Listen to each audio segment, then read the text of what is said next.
ಯೇಸುಕ್ರಿಸ್ತನ ಪರಿಶುದ್ಧವಾದ ನಾಮಕ್ಕೆ ಸ್ತೋತ್ರವಾಗಲಿ. ಈ ದಿನ ಮರಳಿ ಉನ್ನತ ಸ್ಥಾನಕ್ಕೆ ಎಂಬಂಥ ಸಂಗತಿಯನ್ನು ಕುರಿತು ಧ್ಯಾನಿಸೋಣ.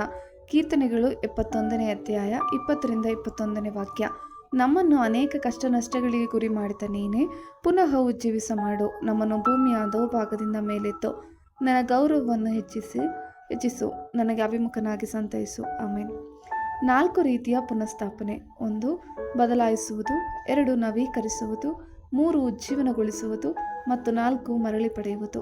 ಬದಲಾಯಿಸುವುದು. ದೇವರು ನಮ್ಮ ಕಠಿಣವಾದ ಹೃದಯವನ್ನು ಮೃದುವಾದ ಹೃದಯವಾಗಿ ಬದಲಾಯಿಸುತ್ತಾನೆ. ಆಮೇನ್. ಪುನಃಸ್ಥಾಪನೆಯು ನಾವು ದೇವರ ಕಡೆಗೆ ತಿರುಗಿದಾಗ, ನಾವು ಯೇಸುವನ್ನು ರಕ್ಷಕನಾಗಿ ಕರೆದಾಗ ಬರುವ ಆತ್ಮಿಕ ಜೋಡಣೆಯಾಗಿದೆ. ದೇವರು ನಮ್ಮನ್ನು ಮೊದಲು ಆತನ ಬಳಿಗೆ ತರುತ್ತಾನೆ. ಯೆಹೆಜ್ಕೇಲ 36:26 ಹೇಳಿದ ಪ್ರಕಾರ, ಆತ ನಮಗೆ ಹೊಸ ಮನಸ್ಸನ್ನು ಕೊಟ್ಟು ನಮ್ಮಲ್ಲಿ ನೂತನ ಸ್ವಭಾವವನ್ನು ಹುಟ್ಟಿಸುವನು. ಕಲ್ಲಾದ ಹೃದಯವನ್ನು ನಮ್ಮೊಳಗಿಂದ ತೆಗೆದು ಮೃದುವಾದ ಹೃದಯವನ್ನು ನಮಗೆ ದಯಪಾಲಿಸುವನು.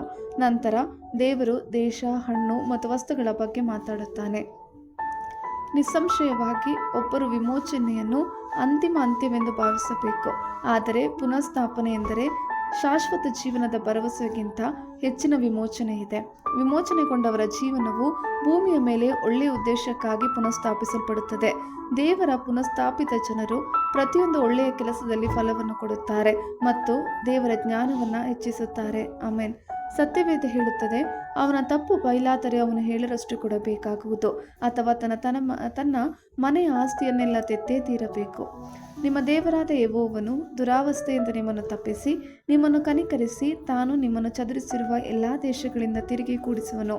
ನಿಮ್ಮಲ್ಲಿ ಯಾರಾದರೂ ಭೂಲೋಕದ ಕೊನೆಯವರೆಗೂ ಒಯ್ಯಲ್ಪಟ್ಟರೂ ಅಲ್ಲಿಂದಲೂ ನಿಮ್ಮ ದೇವರಾದ ಯೆಹೋವನು ಅವರನ್ನು ಕರೆತಂದು ನಿಮ್ಮ ಪಿತೃಗಳಿಗೆ ಸ್ವಾಸ್ಥ್ಯವಾಗಿದ್ದ ದೇಶದಲ್ಲಿ ಸೇರಿಸಿ ಅದು ನಿಮಗೂ ಸ್ವದೇಶವಾಗುವಂತೆ ಮಾಡಿ ನಿಮಗೆ ಮೇಲನ್ನುಂಟು ಮಾಡಿ ಪಿತೃಗಳಿಗಿಂತಲೂ ಅಧಿಕವಾಗಿ ನಿಮ್ಮನ್ನು ಹೆಚ್ಚಿಸುವನು. ಆಮೇಲೆ ದಾವೀದ ಎಲ್ಲವನ್ನು ಮರಳಿ ಪಡೆದುಕೊಂಡನು.